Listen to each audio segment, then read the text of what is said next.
If you want a list of numbers in sequential order, for example 1 to 100, the quickest way to do it is to use the sequence function, and this works in both Google Sheets and Excel. Start typing in the following formula, equals sequence, and you can see here that it's giving me a suggested function, which is what I want, so I'm going to hit the tab key to accept it like it tells me to do here, and then we put in the number that we want the list to go up to. So for example, in this case it would be 100, and then close brackets, press return, and you can see this is now giving me a list of 1 to 100 in sequential order. If you just wanted 20 numbers, then instead of 100 here, put in 20, press return, and this is now giving me a list of 20 instead. Another way of using this is if you've got a list of data, for example this list of names here, and we want them to be numbered automatically as you add more names to the list. So to do that, we still use the sequence formula, but we're going to add in the count A function, which is saying to give us a number in the sequence if there is data shown in a specific cell.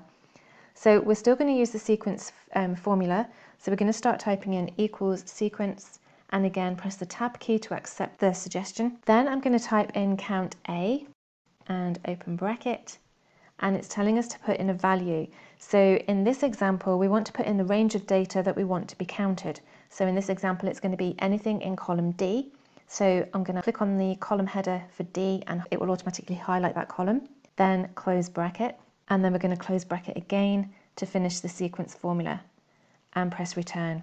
So you'll see it just shows numbers here next to the data shown in column D. So when we add in more names, you can see a number automatically appears next to it and it's in sequence. And that's it, job done. For more Google Sheets tips and tutorials, watch this playlist next. As always, thanks for watching, and I'll see you in the next video. Bye for now.